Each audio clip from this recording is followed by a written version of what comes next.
Welcome back to the channel. My name is Kevin. I'm Tarsha. And this is, of course, Conversations with the Crawleys, where we have conversations about faith, family, relationships, and recaps, reviews, commentary on some of our favorite shows. This one is all about the latest episode of Ready to Love, Season 5, DC Edition. Oh, we just get an this time? No, go, nothing like that. Hey, it's in the morning, so... You know when we're taking. So if this is content you enjoy, make sure you're doing the following. Hit the subscribe button, hit the like, request notifications, share, and we will see you in the comments. All right. So we're more than halfway through this season, and I don't know if it's just me, but there's no one in this group that I'm like, oh yeah, I'm really rooting for them. There's no one in this group that, as far as a couple, right?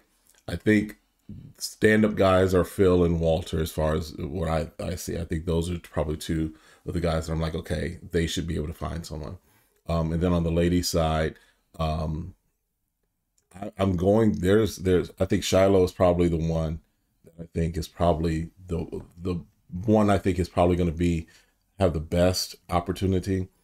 Got some concerns. We'll talk about that in a little bit. So, well, I'm rooting for Cornelius to let go Camille. So that's one thing I'm rooting for. Yes. And for him to decide that maybe she's not the right fit. Yeah. Because if he can't be a stand-up guy and make sure that he's putting her, letting her know like his feelings about how she's showing that she likes him or into him or whatever. I feel like Sabrina, I would want her to find love. Yeah. So obviously you want all the ladies to find someone. Right. I think they showed different sides of where they are in life and what they want and how they're, getting after it. So I appreciate that. As far as the men, I feel like maybe Frank might have the most opportunity for growth. Yes. Yes. And just learn from this experience and decide if he's really ready to marry and have the family he keeps talking about based off of his ex and some of the women. Yeah. That he's making a decision to do that. So that might be a change of lifestyle, because when you start having kids, that might not be the same lifestyle you want to be there. So yeah. I think there's a lot of opportunity for all the people that's on the show. So this week, of course, is men are in control. Yep. Men control the fate of the ladies to see who goes home. So Tommy, of course, meets with the guys and gives them the assignment. You're going to meet with your exes. Meet with the no longer on the table, no longer an option, right?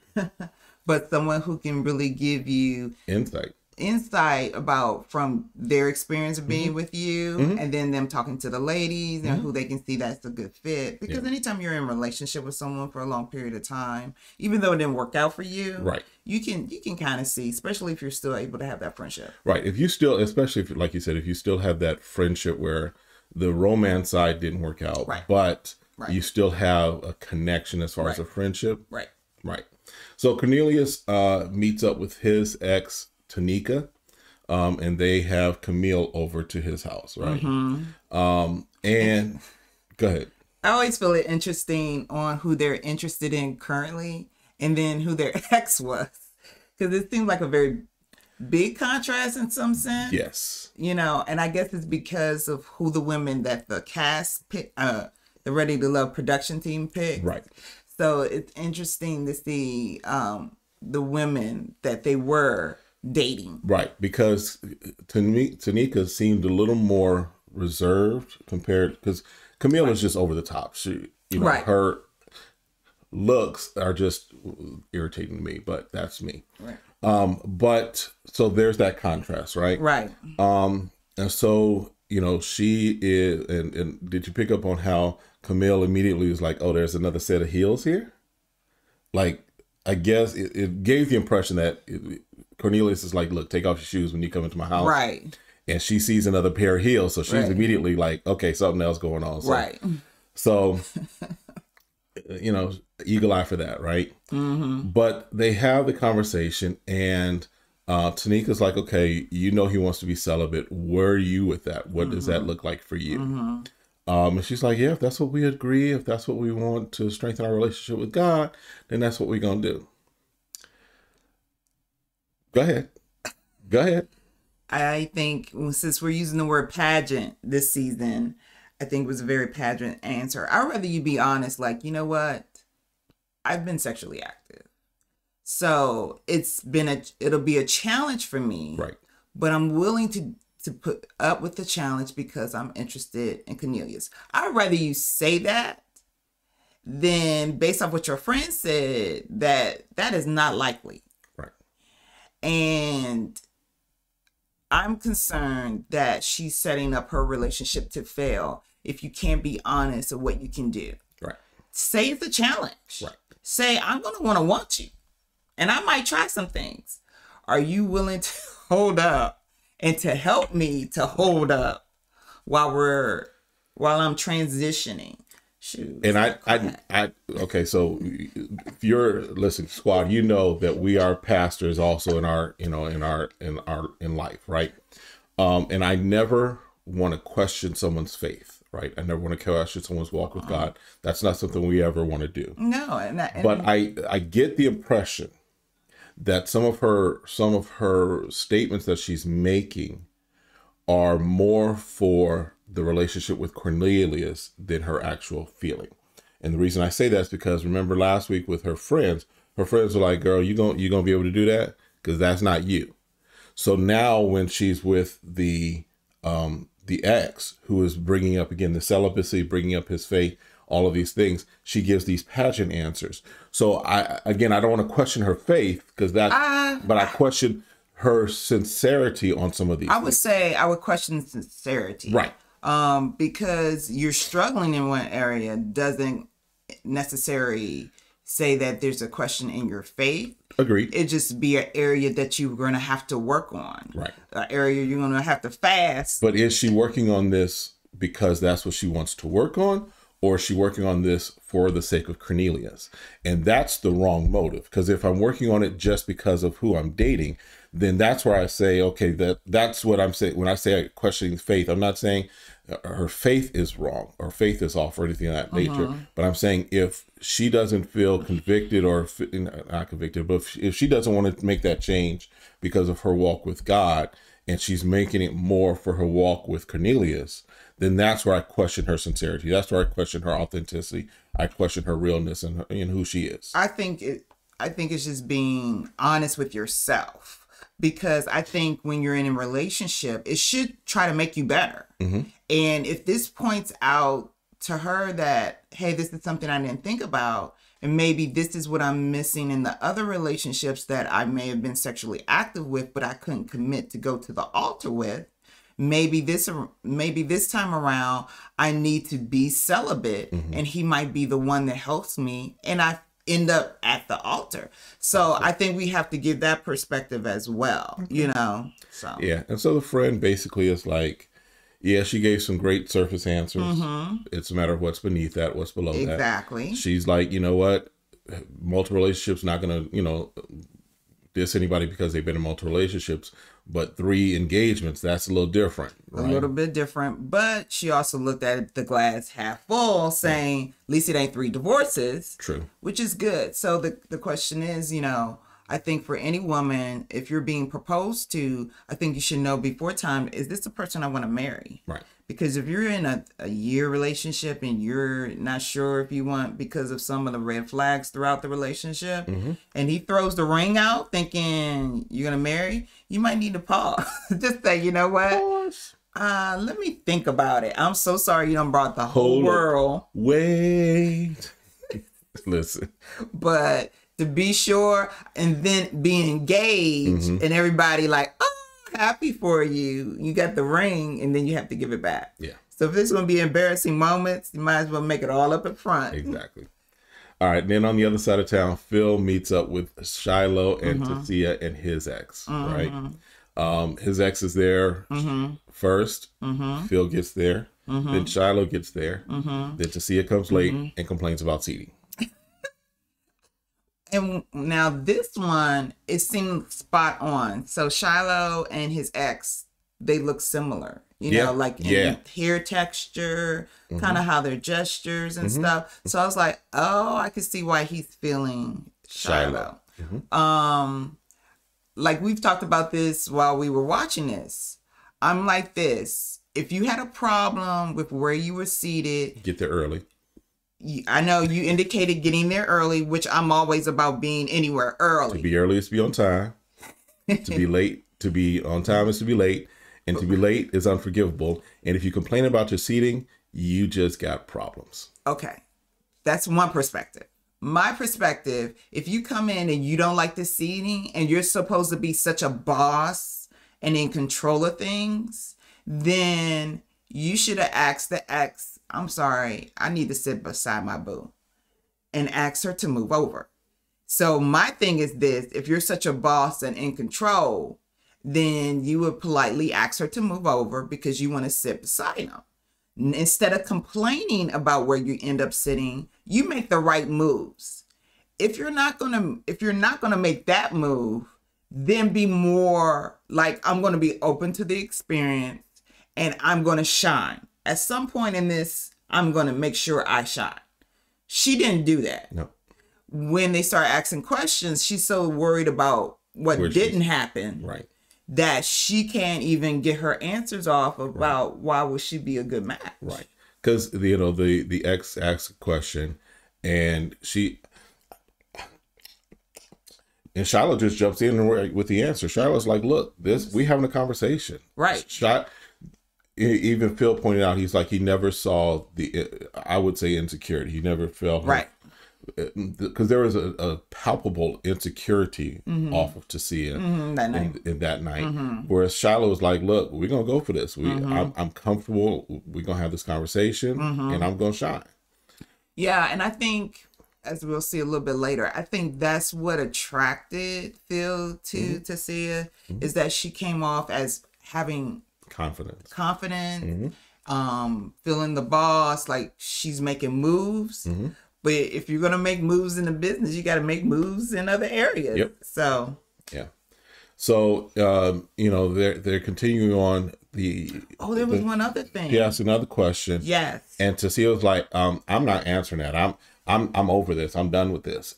Well, the first answer was, you know, what has their exes said about them that would can be considered a red flag. Yeah. That she has to be in control and she has to move things at certain places, like meal prep and different things. Right. She's so strategic. And structured, yeah. Right. And structured. And then when she tried to, you know, probe a little more, she's like, well, I'm not here to be nobody, you know, girlfriend, blah, blah, blah. So, but you're missing out on Phil. Right. You're not thinking about Phil. Right. That he's trying to get deeper into you. And this has been her consistent problem. Shiloh understood the assignment. Tasia did not. No, because it's more about Tasia. Right. It's not about Phil. Yep. Yep. Lesson learned. Yep. So and then who is it? Frank meets with his ex, right? Sydney and also with Sydney and Mumin. Now, comparing how when Sydney came in, Sydney was the last one coming in.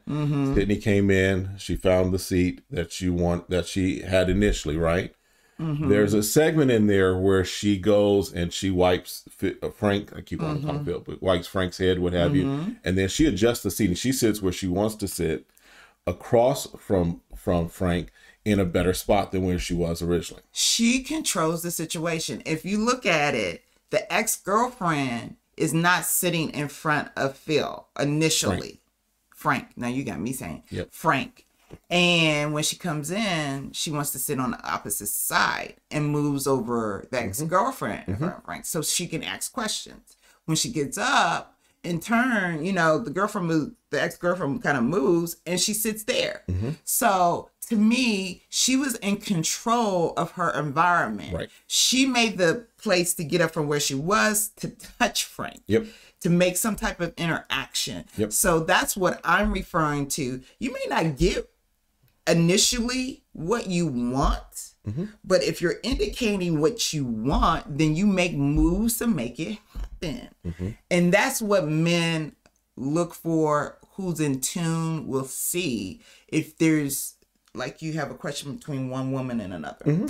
You got to set yourself apart. Now, to the point also is, so we see his ex, and I forgot her name, Leah, I think it was. I think it was Leah something, which was interesting again. And I'm not talking about complexion, right, or, you know, her race. I'm talking more about her body type. Right. So I'm like, huh.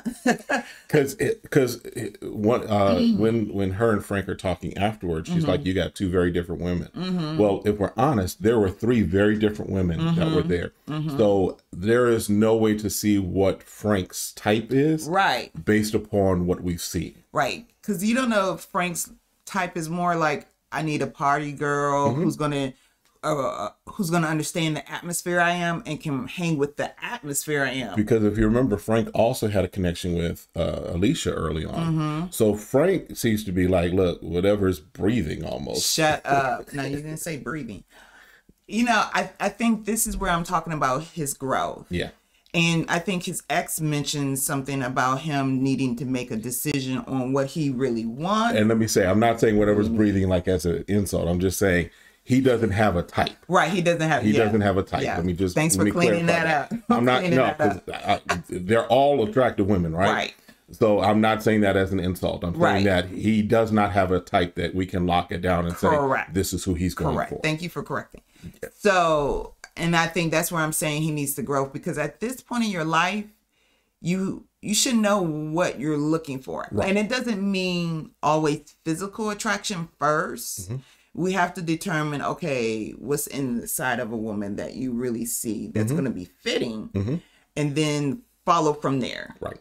So. Yeah. And so Frank is a little confused. He's not sure exactly which way to go, because he has two on his plate right now that gives him good options on both sides, if we're honest. Yeah, if Frank is not, because so think about it. What's her name? Mumin. Mumin. If she's saying, I'm holding out for sex, and she's saying within 1 or 2 years, that lines up with her keeping her celibacy. Right. She's like, what? In 1 or 2 years, he needs to know if he's ready to get married and get married, because she's saying, oh, I'm being celibate, but it ain't going to be forever. Right. So I'm wanting a committed relationship that's leading to marriage. Right. So if Frank ain't ready to get married, he needs to go ahead and cut her. Right. Now, Sydney's like, whenever it happens, it happens. We'll just do us until it happens, and until he's ready. I'm not pushing. Then that will make a clear decision that Frank is not ready to get married, but he wants to be in a relationship. Right. Then obviously he needs to pick Sydney. Yep. That's the way he needs to cut. Yep. Because don't play if you're not ready. Because she's saying, I'll wait for sex, but I'm only waiting 1 or 2 years, and there should be a ring and marriage. Yeah. Yeah, don't. That's a good timeline. Don't string her along forever. Right? And she's saying, I'm not going to be without sex forever. Yep. She's saying, I'll handle that, but just know. Right. So. I mean, and that sounds like that's something she's thought of. She's being very intentional. Right. And she's setting real expectations. Yeah.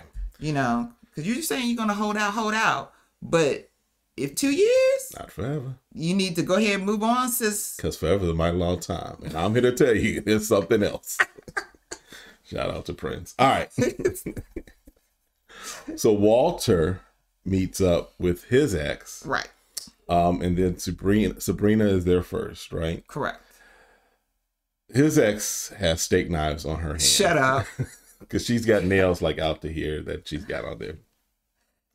Whatever, this was an interesting ex as well. Yes. I was like, really? Yeah. For what we've seen from Walter. Right. And the impression we get from Walter. Right. So I'm like, how long ago were you exes? Did she change along the way?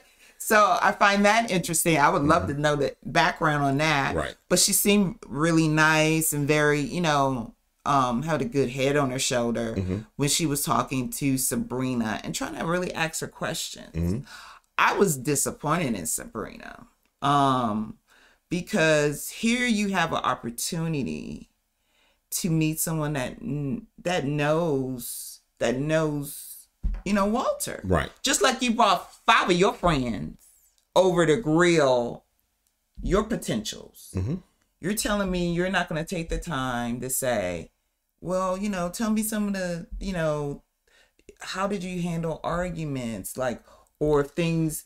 To me, it's just good to know from a different perspective. I get that. And for her not to ask is almost like, I don't want to know the truth. I want to be in my reality with the way he responds to me. Because her answer was like, She basically is like, if I want to know, I trust Walter to give me the answers.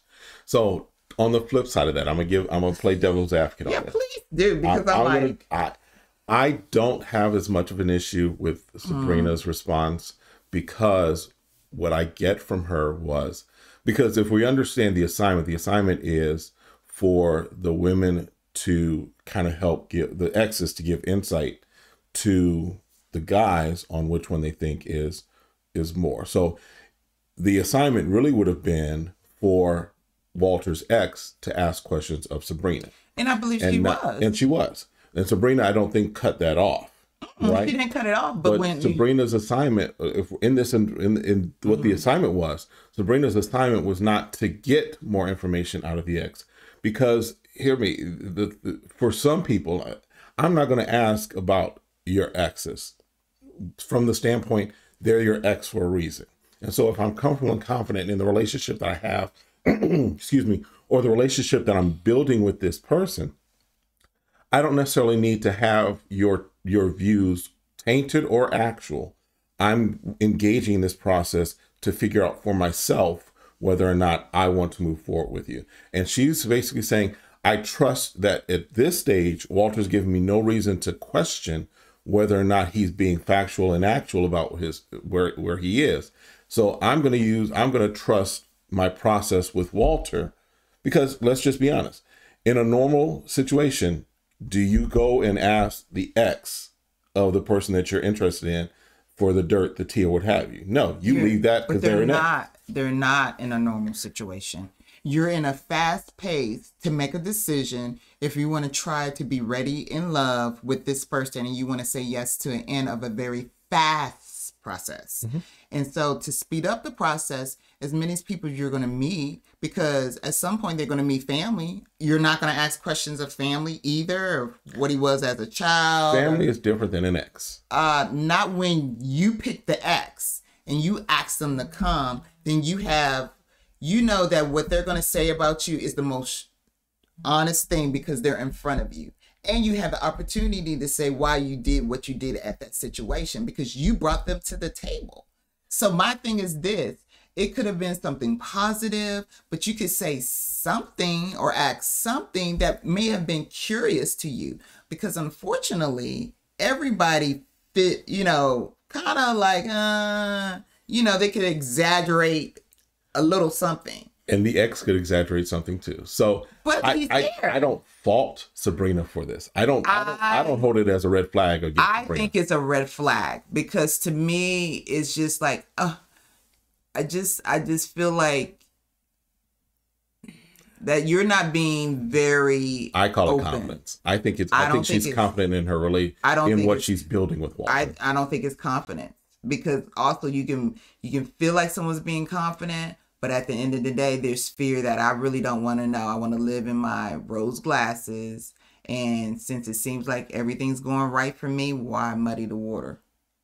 So let us know what you think. Let us know which side of this discussion you fall on, because I don't see it as a big issue. That's just me. All right.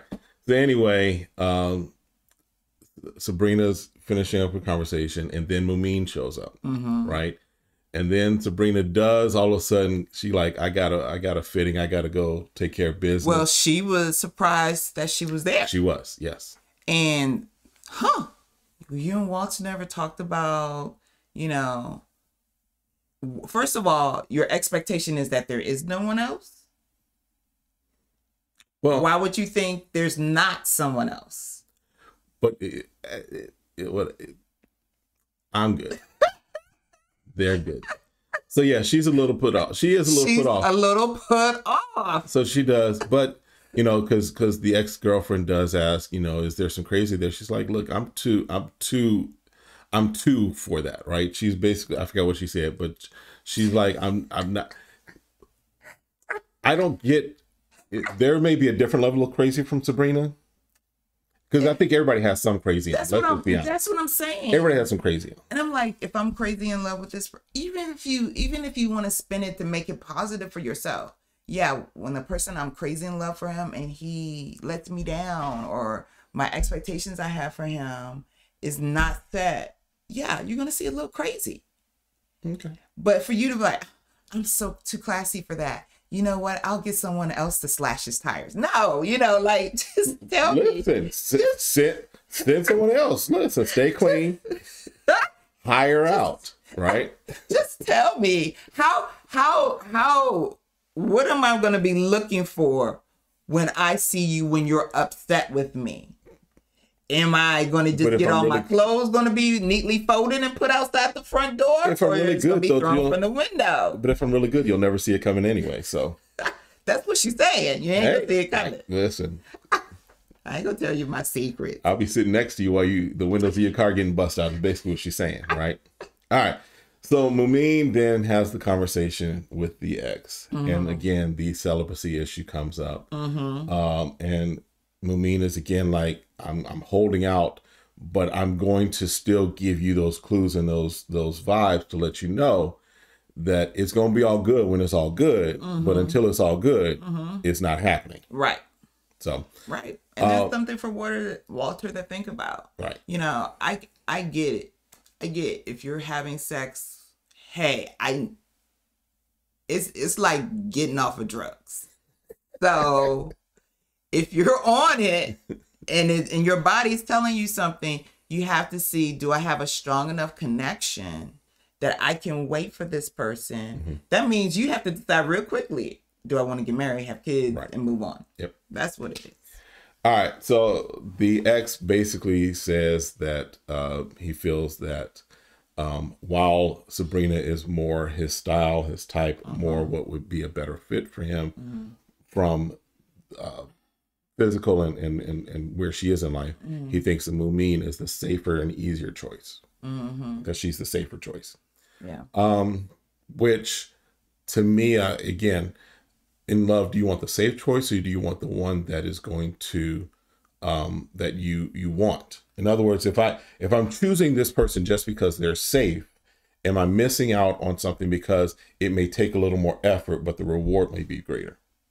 I guess you don't know. I think that's the problem with any relationship when you go into it. You don't know, because if Sabrina is so classy and he talking about he's 50, he's light skinned, 50 shades of light skin. So, and that's another level. Is Sabrina too classy for 50 Shades? So if you're making statements like that, and he could have been joking, but I can only take by what you said. So if that's what you're interested in, that's a whole other conversation. That's another conversation. But if the one who's willing to wait is saying, I'm more open to do anything once the ring is on, then you missed out on having someone who's ready to have kids and to be married. If that's what you're saying you want, men have to know when you say something, that's what you want. Then you missed out, because you're looking for classy elegance that's going to say classy elegance when they're in the bed. But let me ask you this. Would you want to be the safe choice? Yeah. You would want to be the safe choice? Yes. Knowing that there were other options, you would want to be the one that I said, I'm coming to you only because you're safe. Yeah. Okay. I'm just saying, because if I just like, I don't want to have to do all of that. Okay.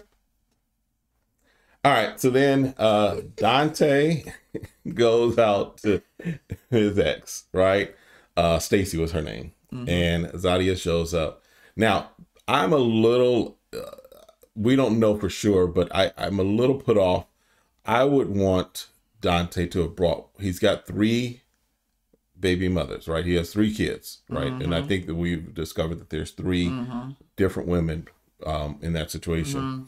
I think it would have been better for Dante to bring one of the mothers of his children. I totally agree. But then I started thinking, would they want to come on the show? Did he ask and they said no? It's possible. It's possible. But I mean, on the film, I might have wanted to ask, like, why didn't you bring one of your baby mamas? One of the mamas. Yep. So that would have been perfect, because then you get to see him as a father. Right. How well does he take care of his kids compared to, you know, what went wrong in their relationship? Because the other thing is that if I'm going to be in, if Zadia or Shiloh is going to be in a relationship with Dante, they're going to have to deal with the mother of his children. Are they all in the same state? Because he did move. At some point, I don't even know. But it's possible, yes, they're in a different state. That's also could be another reason, right? But at some point, they're going to have to deal with the mother of his children. Oh, I agree. And so you're going to want to know, is this a level of whatever it's going to be? Is this a level that I can deal with, right? Oh, yeah. Because while she may be feeling Dante, either of the ladies may be feeling Dante, if this other relationships are toxic, do you want to, is Dante worth the toxicity that's going to take to have that relationship? So anyway, she is someone that they were friends for a while, and then they dated, and then decided they were still just better off as friends, pretty much. Zadia is there, and you know, she's a little put off again because she's meeting with an ex, right? Shiloh comes in, and Shiloh's like, hey, Shiloh is confident in building the relationships, is what I get from her. She's not put off by someone else being there. Well, see, the thing with Shiloh is, I still don't know much about intimacy coaches. Yeah. But for what I'm gathering, when you learn how to become intimate, you have to understand who you are. So she has a high emotional IQ. And when you have a high emotional IQ, you're confident in yourself and who you are and what you portray. So that's how you can work through your intimacy. Right. And so for her, she's like, I'm in this process. I'm enjoying the ride is what I get from her. We don't hear a lot from her, because even in the interviews, you're hearing from the hot ones like, oh, this, that, you know, like they're hottie mean in mind, like, you know. So for her, she's been so laid back, you know, she's not producing any drama. True. And that's why men are attracted to her in this process. Yes. She's easy to talk to. I can be open.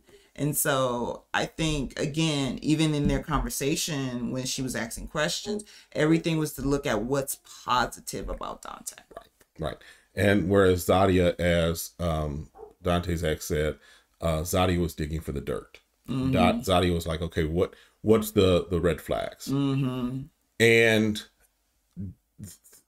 last couple of episodes, we've seen Zadia become a little more confrontational, right? A little more aggressive, right? Whereas, you know, when we first saw Zadia, she had the great relationship with, I think it was Tyrone, or the great conversation with Tyrone, to where she is now. And there was a moment where it's like everybody was checking for Zadia for a moment, but now it's like it sounds as if, as we've gotten further along in this process, people are starting to get a different side of Zadia, and it's not a pretty thing.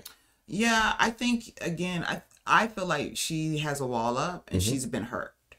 And so I call it insecure. Same thing in some respects. Because if you've been hurt before and you're afraid that you're going to be hurt again, there is an insecurity there that you may not. So however we want to, we're maybe putting the same way, but there's a reason that she's got this wall up. There's a reason that she's confrontational. Correct. Whether it's straight on insecurity or past hurts. I agree with you. I agree. Finally. I did something right this episode. I ain't say you never did anything wrong. All right. So yeah. So the friend basically, or excuse me, the ex-girlfriend is basically saying, yeah, your best bet is to go with Shiloh. Just straight up. Yep. Again, I think Zadia has a lot to offer, but you're gonna have to break her walls down and show that you're gonna be consistent. Right. Okay. Then Naeem meets with his ex. Yes. And Zadia. Yeah. And again, just both chocolate women. Right? Yeah. I think as he even indicated in his opening, it's all about the character of a woman. Mm-hmm. He just seems like a person that's more Afrocentric. Mm-hmm. So in his approach, like his ex-girlfriend said, "Oh, you want the onion. I'm gonna say the onion. You want the onion. If you know, you know." So, and they have a conversation again, Mm-hmm. right? And they're just kind of talking, and she's asking questions about him, and the ex is saying that he's not a cuddler. And then he's like, so it's just me. It's just me. You don't want to cuddle. And then he's like, and then she's like, hold on, is this about y'all or this is about me getting to know him? So again, we see Zadia again having a little different reaction to that whole situation. Right. She's looking like, oh, so he ain't gonna cuddle me, like. So, and I was like, those are things that you could work on if you should know, he didn't seem like a very touchy-feely person. Right. So I don't think the X is way off, but then those are just questions you ask. Like there's a balance in there. Right? There's a balance. Like if you are a really touchy-feely person, okay, maybe I might need to try. And there's things that, ways to maybe draw that out a little more. Right. And then surprise, Sydney's like, listen, I'm new to this process, but I don't want to get tied just to Frank. I'm not hitching my horse completely to Frank. And so she's like, look, I saw Phil across the way. Yeah, so from the mixer, what, like when like that would have been like 2 weeks ago. When she first got there. Right. And so she, wanted to get a date with Phil. She's like, I didn't get invited to meet with his ex, but let's kind of see if there's still something there. She did. And again, Phil is the MVP of this season so far. Phil is. I mean, because he's so laid back, which would make him intriguing. He's a nice looking guy. He doesn't have any baggage that we've seen. Correct. Right. And so he says only what he needs to say. Right. And so that could be very intriguing to a woman to find out more. And that's what she did. Decided to find out more about him, where he's from. Yep. And different stuff like that. So it sounded like they had a really good day. She got heart emojis, is what she's saying. So I'm like, okay, but you were really digging Frank. So, but I'll give her this credit because one of the things we always say as far as this show is never get tied into someone early on. Yeah.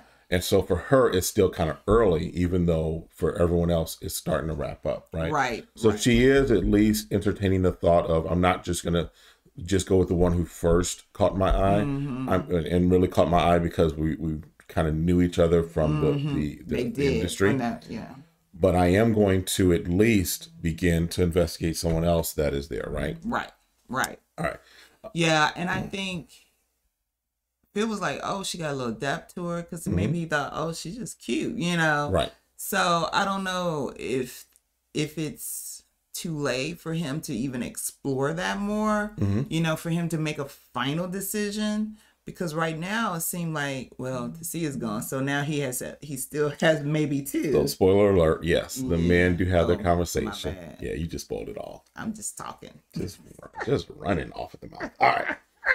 So the guys do have their gentleman's lounge again. And there's a few things to talk about in there because, they go around talking about how the dates went, right? And Walter talks about his being caught up between the two. And then of course we get to Cornelius, right?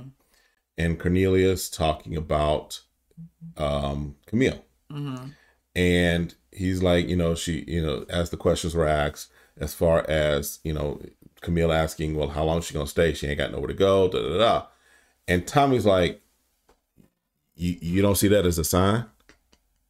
He's like, no, not really. Here's your sign, Cornelius. I mean, it's almost to the point, it's like, are you just trying to stay on the show? Because other than that, you haven't made any other matches. And other women were checking for you. And he was like, he was on a chopping block last week. Yeah.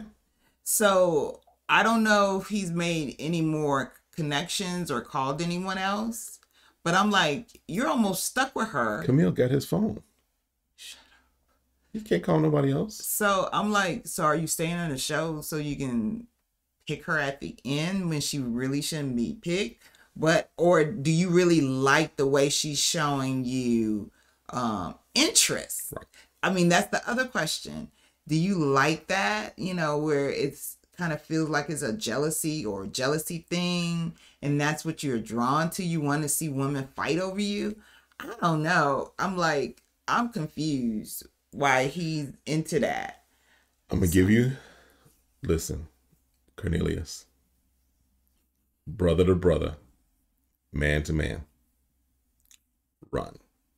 Just listen, because if she's this jealous now, in an environment that we know you're supposed to be seeing other people, you're supposed, if we know that you're this jealous now, how jealous are you going to be out in the real world when he's got to go to work, when he's going to the gym, when he's living life, right? How are you going to respond when another woman is just there? How are you going to respond when the deaconess or the usher at the church comes to get the offering from him? How are you going to respond? There's nice looking people in church too. Right. How are you going to respond when the greeter at the door gives him a holy hug from the side? Are you going to, what are you going to do? Right. So I think Cornelius, listen, the first, everything, listen, Cornelius, bruh, we lived in the DC, Maryland area. There's lots of attractive, beautiful black women in DC. Oh, yeah. This ain't the one, bruh. I'm sorry. As far as what we've seen, this ain't the one. You got too many options. You got too many. And there's three other guys that can tell you that ain't the one. They may have proposed, but for whatever reason, whether it was her or them, 3 other guys passed on this. Yep. You should ask for their phone number. So, well, anywho. All right. So then, they start to talk about who they're going to eliminate, right? And Walter says, I'm not going to put Camille's name for the sake of Cornelius. See, that's what I'm saying. Walter, you just messed up right there, bro. See. Walter. I'll be like, dude. Stop worrying about what might be in another man's bed. Worry about what you're trying to handle with yourself as far as your relationship. Right? Oh, but he's trying to say he wants to keep those 2 around so he can figure out what he wants. Right, but Sabrina almost was put on the chopping block. Yeah, because there's several other men that's not feeling Sabrina. Right, but who's feeling Camille? No one. So if we're talking about who people are feeling and where we find possible connections, spoiler alert, we already said it, Tassia's gone, right? So the only one that was feeling Tassia was Phil. And Phil's like, look, I only got so many hands. So for Phil, it was easy to go ahead and just let her go. Right. So who else on there is no one else feeling, right? Right. But Cornelius is obviously still feeling her. He's feeling her. But why is Walter concerned about that? Why is Walter saying, I'm not going to say her name, not because I want her as a potential, but I'm not going to say her name because of Cornelius? I have no idea. I think he feel like he's doing her a solid so she can stay around. And because of that, Sabrina gets put on the chopping block because he was so busy defending Camille for Cornelius' sake that I don't think he did a great enough job to defend Sabrina for his own sake. I see what you're saying. So he might not be feeling Sabrina as much as Sabrina's feeling him. It's possible. It's possible. But if that's who you're feeling, that's who you fight for. I hear. And in this environment, listen, I could care less about. We might be line brothers. We might be homies, right? What have you? But in this environment, I'd be more concerned about who I'm trying to make a connection with than who you think you've made a connection with. Right. That's true. So Sabrina goes on the chopping block. Tassia goes on the chopping block. Phil is like, look, I at least owe her because we had a connection. I at least owe her. And if we can just be honest, I think Tassia's lasted a lot longer than we originally expected. Because we thought Tassia was going to be gone like the second, if not the first round, because she didn't go the first round with women, right? She almost the second round.